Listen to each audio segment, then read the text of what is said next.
वैष्णवी देवी की तपस्या का वर्णन तथा वहां नारद जी का आगमन। भगवान वराह कहते हैं, वसुंधरे, जो वैष्णवी देवी तपस्या करने के लिए मंदराचल पर्वत पर गई थी, अब उसका वर्णन सुनो। उस देवी ने कौमार व्रत धारण कर विशाल क्षेत्र में एकाकी रहकर कठोरता आरंभ किया।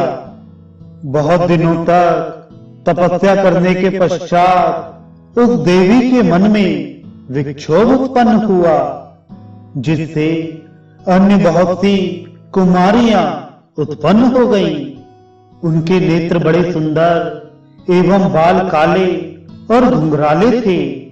उनके होंठ बिंबा फल के समान लाल थे और आंखें बड़ी बड़ी थीं, और उन कन्याओं के शरीर से दिव्य प्रकाश फैल रहा था। ऐसी करोड़ों कुमारियां उस वैष्णवी देवी के शरीर से प्रकट हुई थी। फिर उस देवी ने उन कुमारियों के लिए सैकड़ों नगर और ऊंचे महलों का निर्माण किया। उन भवनों के भीतर मड़ियों की सीढ़ियां, अनेक जलाशय एवं छोटे छोटे सुंदर उपवन थे। उस मंदराचल पर स्थित उन असंख्य भवनों में अब वे कन्याएं निवास करने लगी।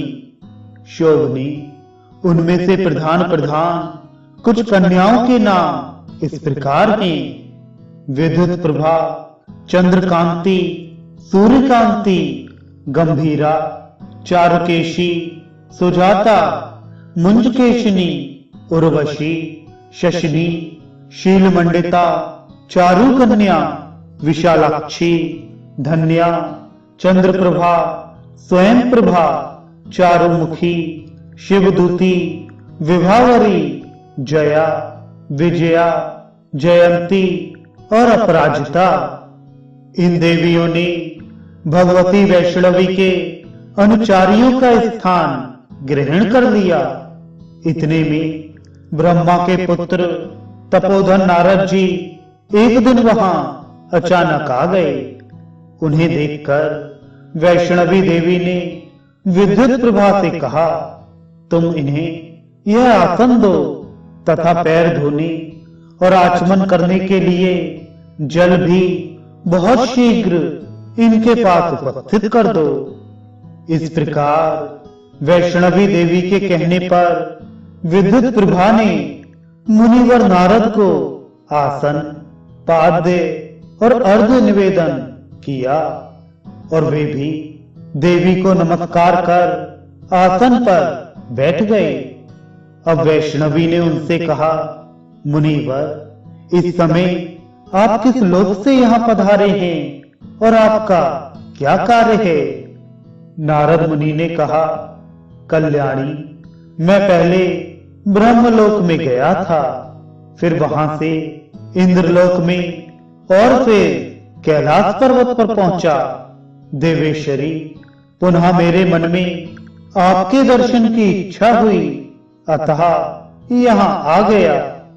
इस प्रकार कहकर श्रीमान नारद मुनि वैष्णवी देवी की ओर देखने लगे। नारद आश्चर्य से चकित हो गए। उन्होंने मन में सोचा, अहो, इनका रूप तो बड़ा विचित्र है। इनकी सुंदरता, धीरता एवं कांति कैसी आश्चर्यकारिणी है। फिर इतने पर भी इनकी उपरति निष्कामता तो और ही आश्चर्यदायिनी है। यह सब देख नारद जी फिर कुछ खिन्न से हो गए तथा सोचने लगे, देवता, गंधर्व, सिद्ध, यक्ष, किन्नर और राक्षसों की स्त्रियों में भी कोई इतना सुंदर नहीं है। विश्व की अन्य स्त्रियों में भी कहीं ऐसा रूप नहीं दिखता। फिर नारद जी सहसा उठे और वैष्णवी देवी को प्रणाम कर आकाश मार्ग द्वारा समुद्र में स्थित महिषासुर की राजधानी में पहुंच गए।